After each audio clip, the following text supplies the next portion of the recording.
Hello class 10th students. तो आप सभी का बहुत बहुत स्वागत है हिंदी के इस चैनल में, जहां आपकी पढ़ाई हम पूरी सुचारू रूप से करा रहे हैं। आपके एग्जाम्स बहुत जल्दी आने वाले हैं और आप सब अपनी पढ़ाई करने पर लगे हैं। तो आज अगर हम बात करें तो आज हो चुकी है 12 तारीख, 12 फरवरी। 15 फरवरी से आपके एग्जाम शुरू हैं और हिंदी का एग्जाम है 28 फरवरी को। तो जैसा कि हमने प्लान किया था, हम सभी चीजें सुचारू रूप से आपको दे रहे हैं और आप अपनी तैयारी कर भी रहे हैं, ये हमें पता चल रहा। तो कुछ ऐसी ही तैयारी के साथ आज हम अपने मोस्ट एक्सपेक्टेड क्वेश्चंस की सीरीज का आखिरी वीडियो लेकर आए हैं। क्यों? क्योंकि भाई अभी तक हमने अपनी बुक शतज के ऑब्जेक्टिव सब्जेक्टिव क्वेश्चंस कर लिए, व्याकरण कर लिया। अब हमारे पास सिर्फ हमारी पूरक पाठ्य पुस्तिका स्पर्श बची है, संचयन बची है। तो अब संचयन के हमारे पास में सब्जेक्टिव क्वेश्चन है, क्योंकि इस बुक से सब्जेक्टिव क्वेश्चन ही आने हैं, तो उनको आज हम लेकर आए, मोस्ट एक्सपेक्टेड क्वेश्चन। और जैसा कि आपको पता है कि इस बुक से आने वाले सभी प्रश्न आपके दीर्घोत्तरीय होते हैं, तो उसी पैटर्न में आपके पास आज कुछ प्रश्न लेकर प्रस्तुत हुई। तो चलिए देख लेते हैं आज के प्रश्न। तो आज हमारा पहला प्रश्न है संचयन का। जिसका धन वह रहे उपास, खाने वाले करें विलास। हरिहर काका पाठ के आधार पर उपर्युक्त पंक्ति का अर्थ समझाते हुए सही व्याख्या कीजिए। कहने का मतलब है कि हरिहर काका की संपत्ति जिनकी है वो खुद भूखे और उस पर पल्ले वाले लोग ऐशो आराम करें, है ना। तो देखिए क्या है, जिसका धन रहे उपास अर्थात अपने पास संपत्ति होने पर भी भूखे रहने और खाने वाले करें विलास अर्थात दूसरे लोग द्वारा मौज मस्ती की जाए। मेरी संपत्ति मैं ही उपवास करूं और दूसरे लोग हमारी संपत्ति पर मौज करें। हरिहर काका के पास अपनी संपत्ति होने पर भी उनका भूखे रहना और उनकी संपत्ति पर दूसरे यानी स्वार्थी लोगों को सभी की सुख सुविधाएं उपलब्ध होना, ये है। अब ये कैसे था, जब वो अपने भाइयों के घर में थे, जब वो भाइयों के घर में तो क्या हुआ था, उनको खाना नहीं मिल रहा था और उनकी संपत्ति पे जो खेती बाड़ी हो रही थी, सब कुछ हो रहा था, उसका धन सारी चीजें घर पर आ रही थी और वो ऐश कर रहे थे। तो ये उसी बात पर कहा गया। चलिए नेक्स्ट क्वेश्चन है। सपनों के से दिन पाठ में मास्टर प्रीतम चंद पीटी और हेडमास्टर शर्मा जी के दो विपरीत स्वभावों का वर्णन किया गया है। तो ये हमारा दूसरा चैप्टर है सपनों के से दिन। उसमें बताया गया था ना कि जो प्रीतम चंद है वो बहुत सख्त मिजाज थे, बच्चों को दंड देते थे, जबकि हेडमास्टर शर्मा जी प्यार से समझाकर बुझाकर बच्चों के साथ काम लेते थे।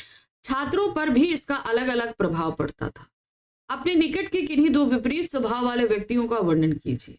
आपके ऊपर उनका क्या प्रभाव पड़ता है समझा कर लिखिए। तो आपके निकट कोई ऐसे व्यक्ति हो दो जिनका स्वभाव बिल्कुल विपरीत हो, उनके बारे में आपको लिखना है। तो यहाँ पर आप अपना अनुभव लिख सकते हैं। सपनों के से दिन पाठ में वर्णित हेडमास्टर शर्मा जी छात्रों से अधिक प्रेम करते थे। वह पुरस्कार अपनत्व के माध्यम से छात्रों को अनुशासित रखने के पक्षधर थे। वह शारीरिक दंड के पक्षधर कभी नहीं थे। जबकि मास्टर प्रीतम चंद पीटी से भी सभी छात्र डरते थे, क्योंकि वह अत्यंत सख्त अध्यापक थे। वह शारीरिक दंड के पक्षधर भी थे। इसीलिए कहा जाता है कि सख्त व्यक्तित्व के कारण छात्र भी प्रभावित होते थे। उनके अंदर भय का भाव भी जागृत हो जाता था, जबकि स्नेहशील व्यक्तित्व के कारण छात्र नैतिक बातों को सीखने में भी इच्छुक रहते थे। इसी प्रकार कहा जा सकता है कि सपनों के इस दिन पाठ में मास्टर प्रीतम चंद पीटी और हेडमास्टर शर्मा जी के दो विपरीत स्वभावों का वर्णन किया गया।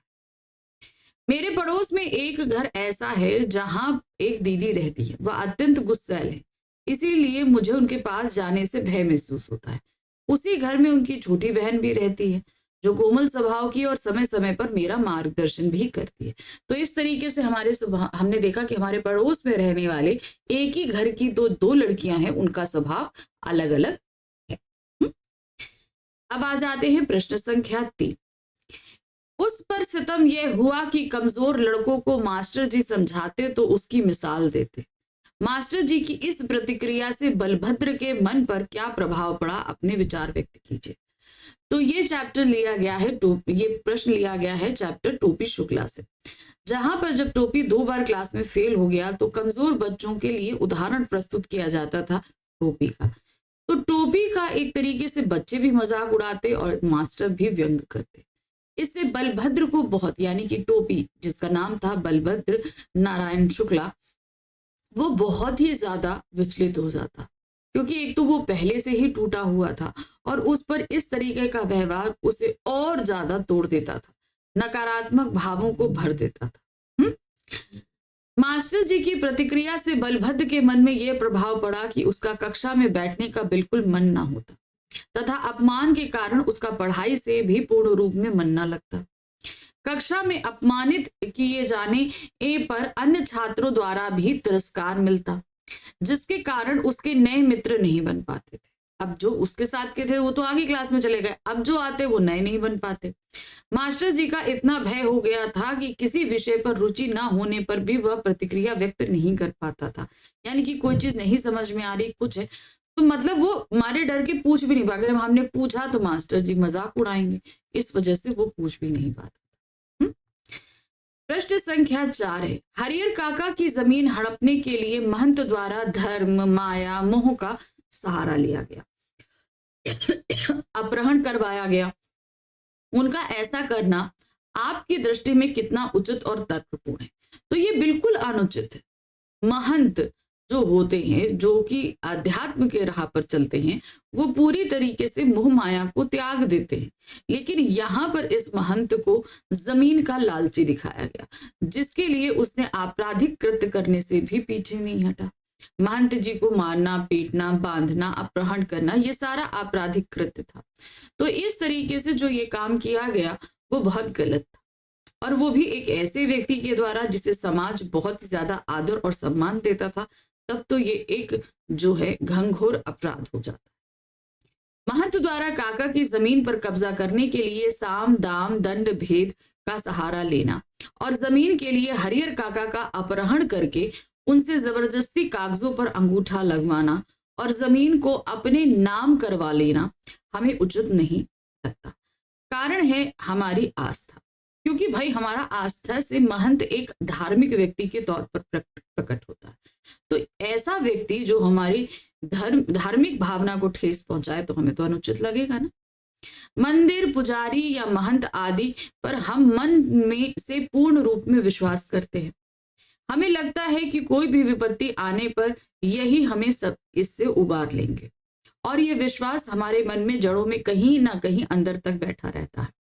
और जब इसके विपरीत होता है तो मानो हमारे विश्वास को धक्का लगता है और वह एक झनाके से टूट जाता है। मतलब हमको बहुत तकलीफ होती है, अरे हमने तो सोचा नहीं था ये व्यक्ति ऐसा काम कर सकता है, तो हमें बहुत चोट लगती है। विश्वासघात की यह चोट हरिहर काका सह नहीं सके और उनका विश्वास सब पर से उठ गया था, क्योंकि वो भी महंत पे वैसा ही विश्वास करते थे।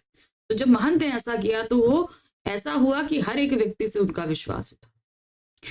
प्रश्न संख्या 5 है, उम्र का फासला आत्मीय संबंधों में बाधा नहीं बनता। हरिहर काका और टोपी शुक्ला कहानी के आधार पर सिद्ध कीजिए।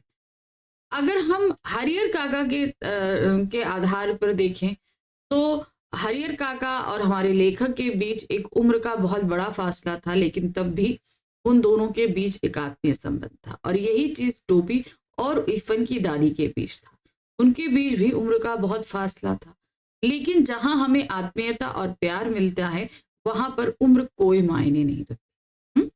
हरिहर काका और टोपी शुक्ला कहानी के आधार पर हम कह सकते हैं कि उम्र का फासला आत्मीय संबंधों में बाधा नहीं बनता, क्योंकि जब हम किसी से दिल का एक आत्मीय रिश्ता जोड़ते हैं तो हम यह नहीं देखते कि हमारी उम्र, मजहब, आर्थिक हैसियत या हमारा रख रखाव कैसा है। उम्र का फासला अपने मित्र से कितना भी हो, यह दोस्ती के रिश्ते में बाधा नहीं बनता, क्योंकि सच्ची मित्रता हर लालच और स्वार्थ से परे होती है। तो यहाँ पर ये रिश्ते लालच, स्वार्थ से परे थे, इसीलिए आत्मीय। प्रश्न संख्या 6, सपनों के सिद्धन पाठ के आधार पर लिखे कि बच्चों का खेल कूद में अधिक रुचि लेना अभिभावकों को अप्रिय क्यों लगता है। पढ़ाई के आधार पर पढ़ाई के साथ खेलों का छात्र जीवन में क्या महत्व है, इनसे किन जीवन मूल्यों की प्रेरणा मिलती है। तो सपनों के दिन आधार पर हमने देखा कि बच्चों का खेल कूद में अधिक रुचि लेना अभिभावकों को अप्रिय इसलिए लगता था। उन्हें लगता था कि बच्चे जो हैं चोटिल होते हैं, साथ ही साथ वो पढ़ाई, क्योंकि पढ़ाई को लेकर तो उतने ज्यादा सीरियस थे भी नहीं, है ना। वो अब बात आती है कि पढ़ाई के साथ खेल बहुत जरूरी है, क्योंकि पढ़ाई के साथ खेल हमारी शारीरिक स्वस्थता के लिए जरूरी है, साथ ही मेंटल हेल्थ के लिए भी जरूरी होता है। इससे हमें सामूहिकता, नियम में बंधना, सबके साथ रहकर कार्य करना और लोगों को के साथ सहभागिता की भावना पनपती है हमारे अंदर, है ना। देखिए क्या है, बच्चों का खेल कूद में अधिक रुचि लेना माता और पिता को इसलिए बुरा लगता था क्योंकि वे चाहते थे बच्चे खेल के साथ पढ़ाई पर भी ध्यान दें, ठीक है। लेकिन यह भी सच है कि पढ़ाई करने के साथ साथ शारीरिक गतिविधियां भी आवश्यक होती है। बहुत जरूरी है कि पढ़ाई करेंगे तो शरीर को भी तो स्वस्थ रखना है, तो वो खेल कूद से अच्छा मौका नहीं हो सकता। खेल कूद, भाग दौड़ उसी का हिस्सा है। इससे स्वास्थ्य भी बना रहता है। एक नई स्फूर्ति मन मस्तिष्क को आनंदित कर देती है। कहते भी हैं स्वस्थ शरीर में स्वस्थ मस्तिष्क निवास करता है। अब शरीर स्वस्थ रहेगा तो हमारा दिमाग भी अच्छा सोचेगा, अच्छे से काम करेगा, है कि नहीं, क्योंकि दिमाग एकाग्र रहता है। इसीलिए पढ़ाई के साथ खेल कूद जरूरी है। इससे नियम, समय की पाबंदी, भिन्न परिस्थितियों में कैसे स्थिर रहा जाए आदि जीवन मूल्य सीखने को मिलते। ठीक, नेक्स्ट क्वेश्चन आते हैं, राम दुलारी की मार से टोपी पर क्या प्रभाव पड़ा, टोपी शुक्ला पाठ के आधार पर बताइए। राम दुलारी टोपी की माँ, जब उसने अपनी माँ को अम्मी बोला तो इस बात पे खाने की टेबल पे बवाल मच गया। बात इतनी बढ़ी कि टोपी को उसकी माँ ने बहुत मारा, जिससे कहीं ना कहीं टोपी बहुत उदास और खिन्न हो गया कि मेरी माँ भी मुझे इस चीज के लिए लेकर समझ नहीं पाई। टोपी के द्वारा अम्मी कहे जाने पर टोपी के घर में बवंडर पैदा हो गया। दादी के उकसाने पर माँ रामदुलारी ने टोपी की बहुत पिटाई लगाई तथा उसे इफन से ना मिलने की हिदायत दी, लेकिन पिटाई खाकर भी टोपी ने इफन से मिलना नहीं छोड़ा। अब क्योंकि भाई उसे जो अपनापन जो साथ वहां मिलता था उसे पूरे घर में नहीं मिलता था, तो उसको चाहे जितना मारा गए वो इफन से मिलना उसे नहीं छोड़ा। वरन इस पिटाई से टोपी बहुत उदास हो गया था तथा उसका पूरा बदन दर्द करने लगा था। उसे अपनी दादी से नफरत हो गई थी। वह सोचने लगा कि काश इफन की दादी से उसकी दादी को बदला जा सके।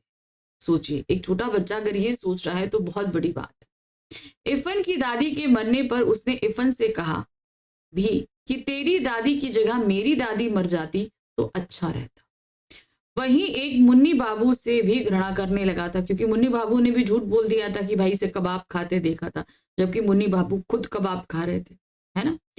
बस यही सोचता रहता कि काश वह एक दिन के लिए मुन्नी बाबू से बड़ा हो पाता तो उसे सबक सिखाता, क्योंकि मुन्नी बाबू उसका बड़ा भाई था, तो उसको यही लगता कि बड़ा हो जाता तो मैं उसे सबक सिखाता कि भाई किस तरीके से तुम झूठा इल्जाम मेरे पर लगा रहे। प्रश्न संख्या 8, यहाँ क्या दिया गया है, हरिहर काका कहानी के आधार पर लिखिए कि रिश्तों की नींव मजबूत बनाने के लिए किन गुणों की आवश्यकता है और स्पष्ट कीजिए कि ऐसा क्यों जरूरी है। अगर कोई रिश्ता स्वार्थ और लालच पर टिका है तो वो मजबूत नहीं। किसी भी रिश्ते की मजबूती में अपनापन, स्नेह, निस्वार्थता, ये सब होना बहुत जरूरी है। अगर ये सारी चीजें किसी भी रिश्ते में है तो वो रिश्ता एक सच्चा रिश्ता कहलाता है। हरिहर काका कहानी के आधार पर रिश्तों की नींव मजबूत करने के लिए अनेक गुणों की आवश्यकता होती है। सामाजिक व पारिवारिक रिश्तों की मजबूती प्रदान करने के लिए आदमी को निज की भावना से ऊपर उठना पड़ता है, यानी कि सिर्फ मेरा की भावना से ऊपर। ये भावना क्या होती है, ये स्वार्थी भावना होती है। आधुनिक परिवर्तित समाज तथा रिश्तों में बदलाव आ रहा है, उसमें स्वार्थ लोलुपता बढ़ती जा रही है। कथावस्तु के आधार पर हरिहर काका एक वृद्ध निसंतान व्यक्ति है। परिवार के स्वार्थ को के सदस्यों को जब लगता है कि काका कहीं अपनी जमीन महंत को ना दें, तब वे उनकी सेवा करने लगते हैं। उन्हें लगता है कि भाई चली जाएगी तो सेवा करो। अब स्वार्थ है, सेवा क्यों हो रही है, क्योंकि स्वार्थ है ना। बाद में अपनी स्वार्थ सिद्धि ना होती देखकर वे काका के साथ अमानवीय व्यवहार करते हैं। उन्हें लगता है कि भाई इतनी सेवा के बाद भी हमको नहीं लिख रहे हैं, तो फिर महंत जैसा व्यवहार भी उनके भाई उनके साथ करने लगते हैं। मारना, पीटना, बांधना, मार डालने की धमकी देना, ये सब कुछ है ना। पारिवारिक संबंधों में भातृभाव को बेदखल कर पांव पसारती जा रही स्वार्थ लिप्सा, यानी कि भातृभाव में मतलब कि भाई भाई का जो प्यार है वो कहीं निकलता जा रहा है, और अब आ रहा है स्वार्थ, हिंसा वृत्ति को समाप्त करने के लिए परस्पर सहयोग यानी कि मिलकर रहना, सद्भावना, दूसरों को समझना, सौहार्द जैसे गुणों की आवश्यकता है, जिससे समाज में रिश्तों की दूरियों और विघटन समाप्त होंगे। तो बहुत जरूरी है कि जो रिश्ते में अब हम अपना नफा नुकसान देखने लगे ना, कि भाई इससे रिश्ता रखने से हमें क्या फायदा है क्या नहीं है, तो ये स्वार्थी भावना को हमें रिश्तों से निकालना होगा।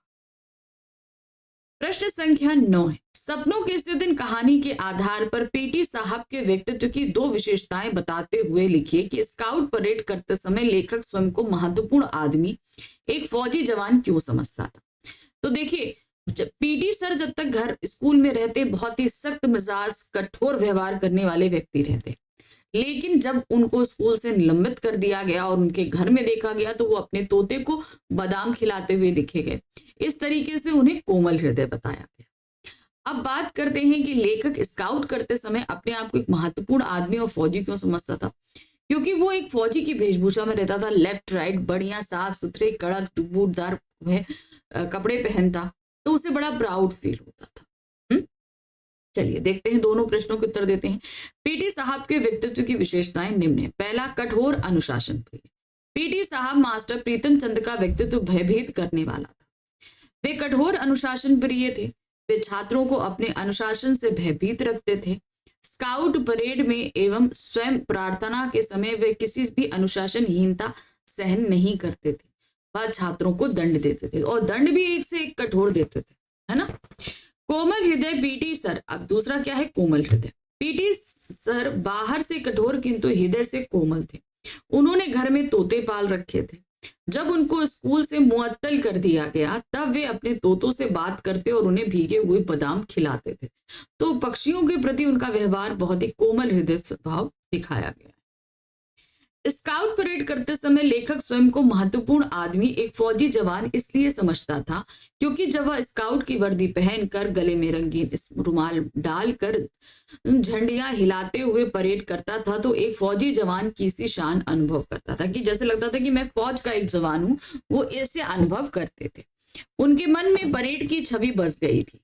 उसे छोटे बूटों की एड़ियों पर left right, right turn, left turn या अबाउट टर्न करते हुए बूटों की ठक ठक से आगे बढ़ना अच्छा लगता था। तो ये सारी जो गतिविधियां होती थी वो हमारे लेखक को बड़ी अच्छी लगती थी, इसलिए स्काउट्स का टाइम उन्हें बहुत पसंद आता था।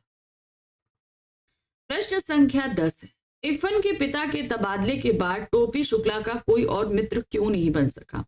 इसका उसके बाल मन पर क्या प्रभाव पड़ा?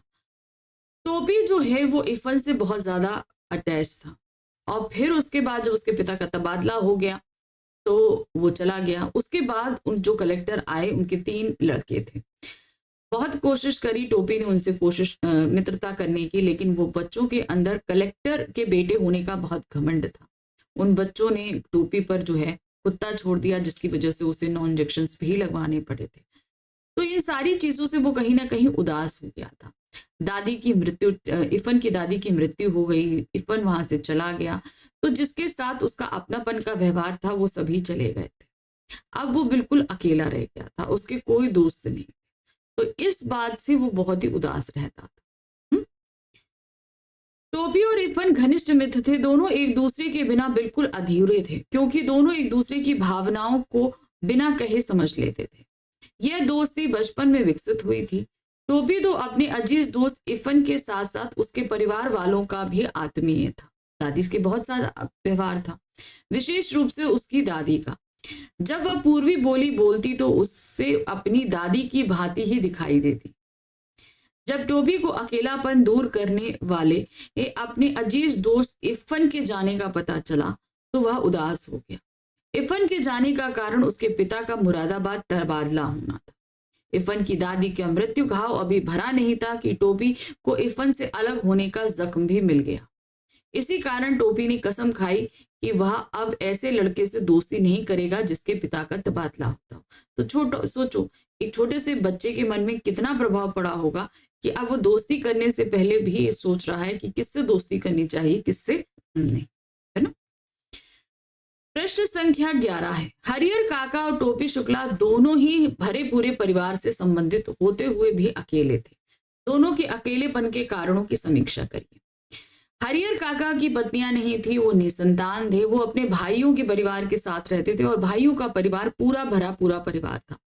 लेकिन उनकी केयर करने वाला, उनको टाइम से समय से खाना देने वाला, उनको दवा देना, समझना, उनसे हंसकर बोलकर दो बातें करने वाला कोई नहीं था।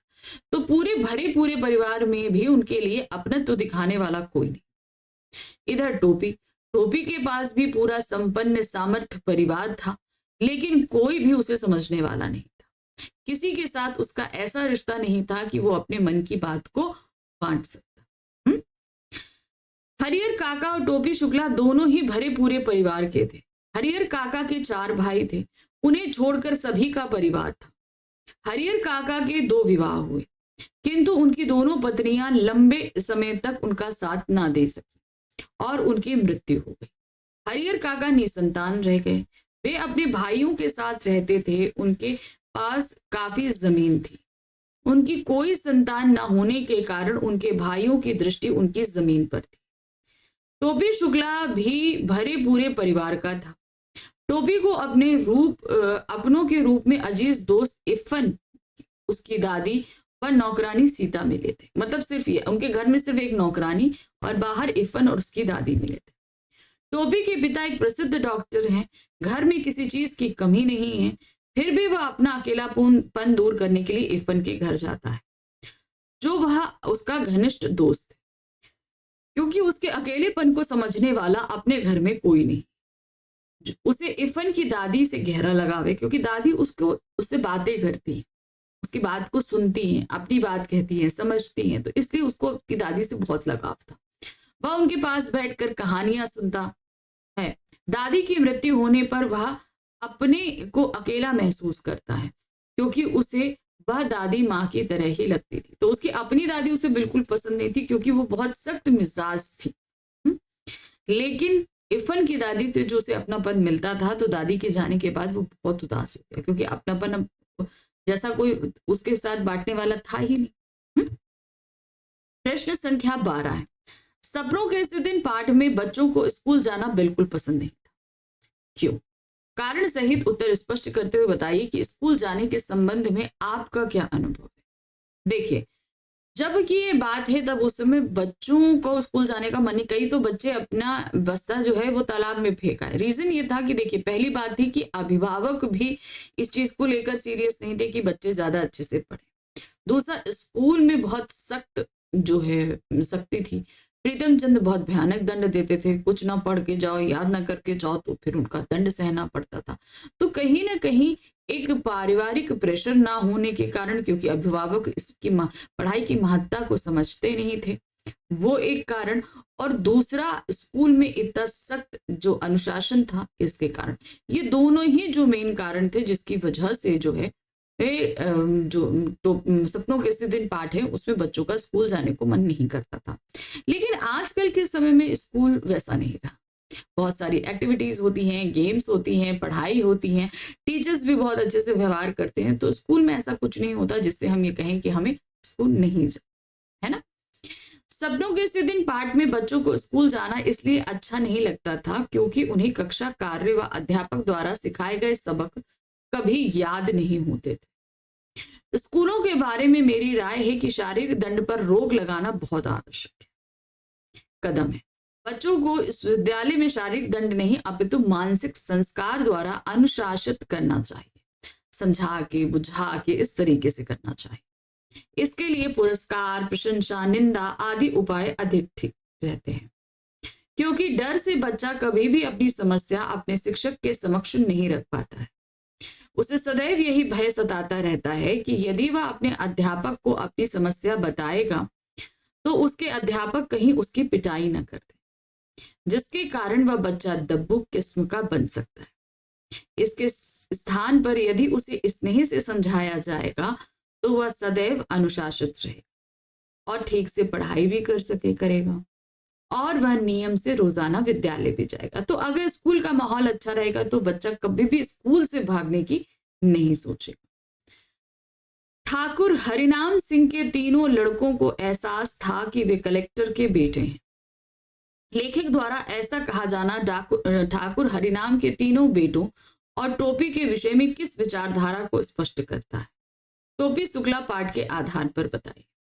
अब देखिए, जब इरफान के पिता का तबादला हो गया तो उस जगह जो नए कलेक्टर बन के आए वो थे ठाकुर हरिनाम सिंह। उनके 3 बेटे थे। तीनों बेटे एक नंबर के घमंडी और बदतमीज, क्योंकि जब टोपी उनके साथ खेलने के लिए जाता है तो वो लोग उसके साथ बहुत बदतमीजी करते हैं और साथ ही साथ कुत्ते से कटवा भी देते हैं। तो ये घमंड था। तो यहाँ पर बताया गया है कि उन बच्चों के अंदर अपने पिता की पद को लेकर बहुत ज्यादा घमंड भरा हुआ, जबकि टोपी जिस तरीके से इरफान के घर जाता था उसी तरीके से इनसे भी दोस्ती करना चाहता था। लेखक इस कहानी में ठाकुर हरिनाम सिंह के तीनों लड़के के चरित्र को उजागर करते हैं। पहले वे घमंडी हैं जो अपने स्वयं की प्रतिष्ठा में खुद को महसूस करते हैं, ठीक है। दूसरा, उन्हें पिता के कलेक्टर होने का एहसास होता है कि मेरे पिता तो कलेक्टर हैं, बहुत ऊंचे पद पर हैं, है ना, जिससे उन्हें गर्व होता है। और तीसरे, वे अंग्रेजी बोलने वाले हैं जो उन्हें शिक्षित और मुलायम बनाता है।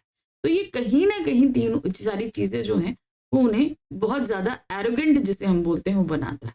और चौथा, उन्हें टोपी ही संबोधित करती है जो भावुक और सरल हृदय का प्रतीक है। और तीसरा जो चौथा जो सबसे है, टोपी बहुत सरल हृदय का व्यक्ति है और जिस तरीके से इरफान से उसने दोस्ती रखी उसी तरीके से वो इनसे भी दोस्ती रखने की मंशा से वहां कलेक्टर हाउस पहुंचा था। इन चरित्रों के माध्यम से लेखक समाज में विभिन्न व्यक्तियों के अनुभवों को दर्शाते हैं और उनके विकास को प्रस्तुत करते हैं।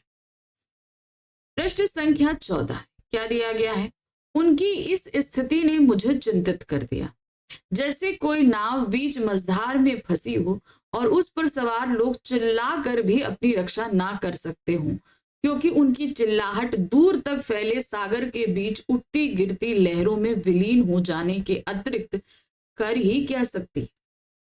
हरिहर काका पाठ से उद्धत लेखक के इस कथन के संदर्भ सहित विवेचना कीजिए। तो जब हरिहर काका अलग रहने लगे, उन्होंने एक हवलदार को और एक नौकर को रख लिया, तब भी वो बहुत ज्यादा उदास थे। तो जब हमारे लेखक गांव पहुंचते हैं तो हरिहर काका से मिलने जाते हैं। हरिहर काका को जब संबोधित करते हैं तो उनकी नजर उठती है, वो चुपचाप गिर जाती, वो कुछ नहीं कहते, कुछ उनके अंदर चेंजेस नहीं आते। इस स्थिति को देखकर लेखक बहुत हमारे परेशान हो जाते हैं, जैसे बीच नदी में कोई बुझ समंदर में कहीं नाव फंसी और लोग खूब तेज से चिल्ला रहे हो लेकिन उनकी आवाज किसी तक ना पहुंच रही। वही हाल हरिहर काका का था। हरिहर काका के आसपास बहुत सारे लोग मौजूद थे, लेकिन हरिहर काका के अंदर जो शोर चल रहा था, जो परेशानी चल रही थी, उसे कोई सुन और समझ नहीं पा रहा। वो इतना ज्यादा दुखी थे अपनों और जो है धार्मिक महंत से धोखा खाने के बाद। लेखक द्वारा दिए गए कथन के संदर्भ में विचार करते हुए ये प्रतीत होता है कि हरिहर काका की बातचीत बहुत बिगड़ी हुई है।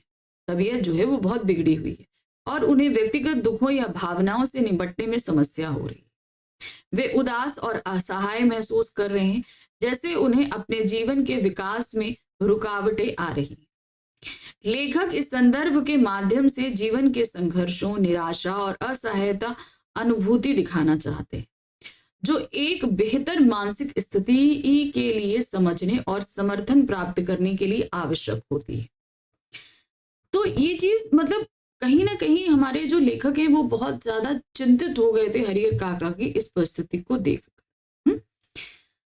15वां प्रश्न है, सपनों के से दिन पाठ के आधार पर बताइए कि स्कूल की छुट्टियों के शुरू और आखिरी के दिनों में बच्चों की दृष्टि में क्या अंतर होता है? क्या सही यही स्थिति आपकी भी होती है? भाई स्कूल की छुट्टियां शुरू होती हैं, बहुत सारा खुश हो जाते हैं, हम ये करेंगे वो करेंगे, बहुत सारी प्लानिंग होती है। फिर जैसी जैसी छुट्टियां खत्म होने लगती हैं तो होमवर्क ना करने की टेंशन अपने अंदर होने लगती है, जैसा कि इस पाठ में भी हुआ था, है ना। सपनों के ऐसे दिन पाठ के आधार पर स्कूल की छुट्टियों के शुरू और आखिरी के दिनों में बच्चों की दृष्टि में अंतर दिखाया गया है। छुट्टियां शुरू होते ही बच्चे खेल कूद में खो जाते, माँ के साथ ननिहाल चले जाते, परंतु छुट्टियों के अंत में समय की घड़ी ही के तीन तीन तीन पांव चलने लगते, यानी कि समय जो है वो बहुत तेजी से भागने लगता। क्योंकि क्या होता ना कि भाई अब काम तो किया नहीं है, जब काम नहीं किया है तो परेशानी तो होगी कि नहीं होगी। यह स्थिति मेरे लिए भी लागू होती है। शुरू में मैं खेल और मस्ती में खो जाता हूँ, लेकिन छुट्टियों के अंत में काम का हिसाब लगाने लगता हूँ, जिससे स्कूल की पिटाई का डर सताता है। तो जैसा कि हमारे लेखक के साथ हुआ था, वैसे ही कुछ हम लोग के साथ भी होता है। शुरू में तो बहुत एक्साइटमेंट रहता है, लेकिन जैसे जैसे छुट्टियां कम होने लगती हैं, खत्म होने लगती हैं, तो लगता है अरे अभी होमवर्क बाकी है, करना है कि नहीं। चलिए नेक्स्ट आ जाते हैं क्वेश्चन। हरिहर काका जैसी स्थिति समाज में अनेक बुजुर्गों की है। आपके विचार से इन स्थितियों का जिम्मेदार कौन है और कैसे? उचित उदाहरणों से स्पष्ट कीजिए। मेरे हिसाब से तो आजकल जो आधुनिक प्रवृत्ति चल रही है उसके चलते मनुष्य स्वार्थी और लालची हो गया है, यही सबसे बड़ा कारण है ना। देखिए, हरिहर काका जैसी स्थिति समाज में अनेक बुजुर्गों की है।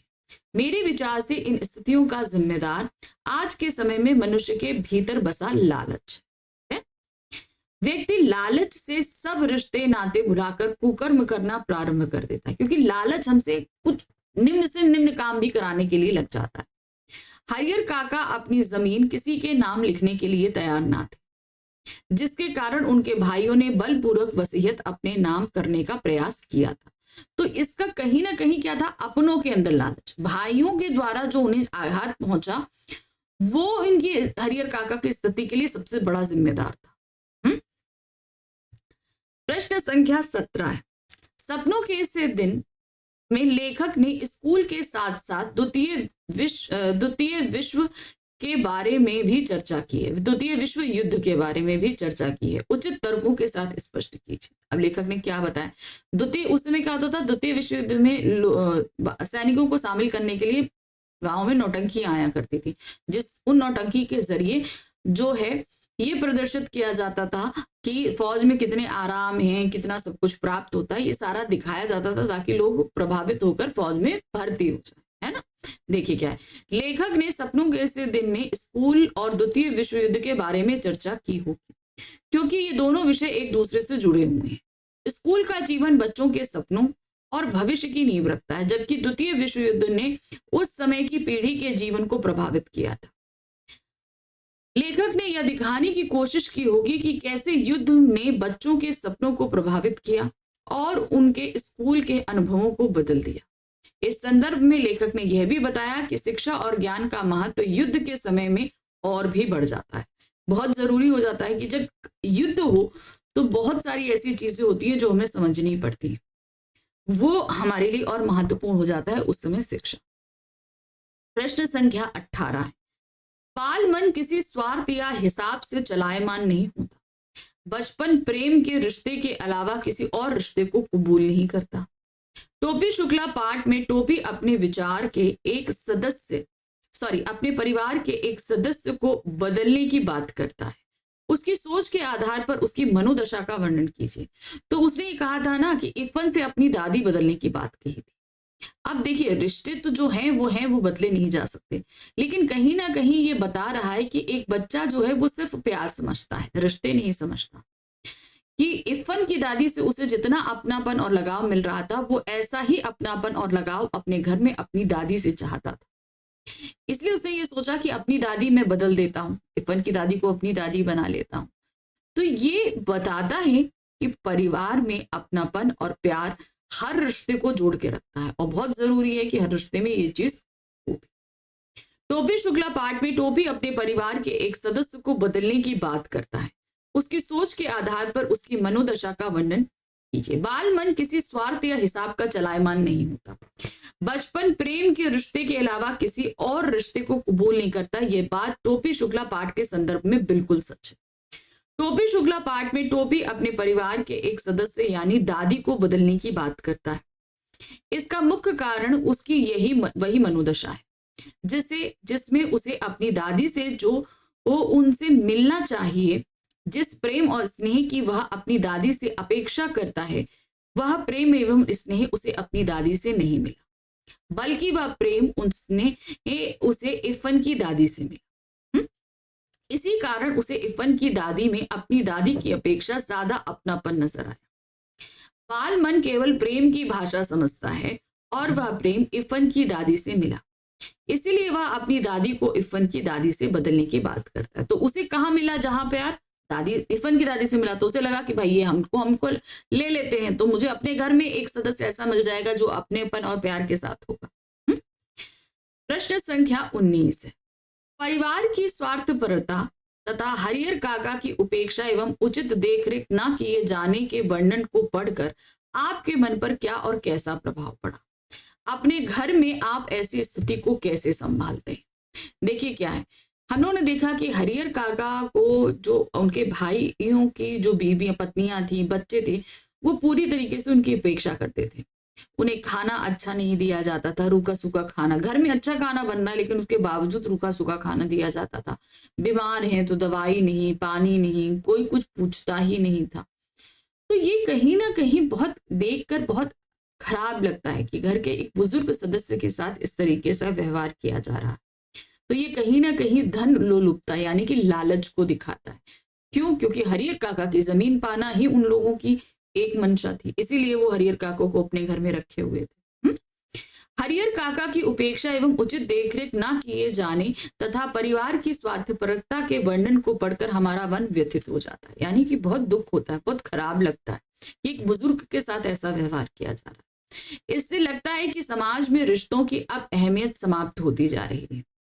परिवार और रिश्ते दोनों ही अपनी भूमिका छोड़ रहे हैं, उनमें स्वार्थ लोलुपता आती जा रही है।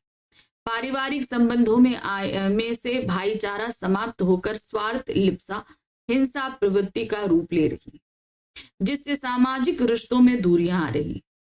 हम अपने घर में ऐसी स्थिति को संभालने के लिए पहले ही धैर्य रखते हुए कानूनी तौर पर वसीयत बनवाते, जिससे स्पष्ट रूप से लिखवा देते कि खेत में आने वाली आय का एक हिस्सा आपको मिलेगा जो उनकी सेवा करे। इतना ही नहीं, अतिशय उद्वेग को नियंत्रित रखते हुए कोई भी निर्णय लेने में सावधानी रखते। अगर हमारे साथ ऐसी कोई स्थिति होती तो हम ऐसा ही करते। प्रश्न संख्या 20 है, सपनों के इस दिन पाठ के आधार पर लिखिए कि लेखक को नई श्रेणी में जाने की प्रसन्नता अन्य विद्यार्थियों की तरह क्यों नहीं होती थी। देखिए इसके कई कारण थे। पहली बात है कि उनको नई किताबें नहीं मिलती थी, उन्हें पुरानी किताबों से काम कर चलाना पड़ता था। दूसरी चीज, बड़े क्लास में बढ़ती हुई पढ़ाई, बोझ, ये सारी चीजें उन्हें आगे जाकर और आगे पढ़ने के लिए उत्साहित नहीं रखती थी। नई श्रेणी में जाने का उत्साह रोचक होता है। बच्चे अगली कक्षा में प्रवेश का इंतजार करते रहते हैं। नई श्रेणी में जाकर लेखक का बाल मन इसलिए उदास हो जाता था क्योंकि उसे किताबें अन्य लड़कों द्वारा पढ़नी पड़ती थी, यानी कि किसी दूसरे की किताबें उसे मिलती थी, उसे नई किताबें नहीं मिलती थी। उसके लिए पुरानी किताबों का प्रबंध हेडमास्टर साहब कर देते थे, क्योंकि उसके परिवार की आर्थिक स्थिति अच्छी नहीं थी। अगर ये किताबों का प्रबंध नहीं हो पाता तो शायद लेखक को पढ़ ही नहीं पाते, क्योंकि लेखक के परिवार की आर्थिक स्थिति अच्छी नहीं थी। जबकि अन्य बच्चे नई कक्षा में नई किताबें खरीदते थे, लेखक का बालमन इन नई कापियों व पुरानी किताबों से आती विशेष गंध से उदास हो जाता था। उन्हें लगता था कि मुझे भी नई किताबें मिले तो पढ़ने में कुछ आनंद। ठीक है, तो ये थे हमारे क्लास 10th कोर्स बी के संचयन भाग 2 के कुछ मोस्ट एक्सपेक्टेड क्वेश्चंस, जो कि सभी दीर्घोत्तरीय थे। तो कुछ इसी तरीके से मिला जुला कर आपसे प्रश्न पूछे जाएंगे, तो ऐसे ही प्रिपरेशन करिएगा। भाई बात आती है कि मोस्ट एक्सपेक्टेड सीरीज तो अब खत्म हो गया, तो मैम आप क्या कराएंगे? अब हम लेकर आएंगे पर चैप्टर 1 शॉर्ट रिवीजन, यानी कि एक ही बार में आप पूरे चैप्टर्स को पढ़ लो। ये आपके लिए बहुत हेल्पफुल रहेगा आपके एग्जाम प्रिपरेशन के लिए। ठीक है, तो चलिए जल्दी ही मिलते हैं 1 शॉर्ट रिवीजन के साथ में आपको। Thank you for watching, bye bye.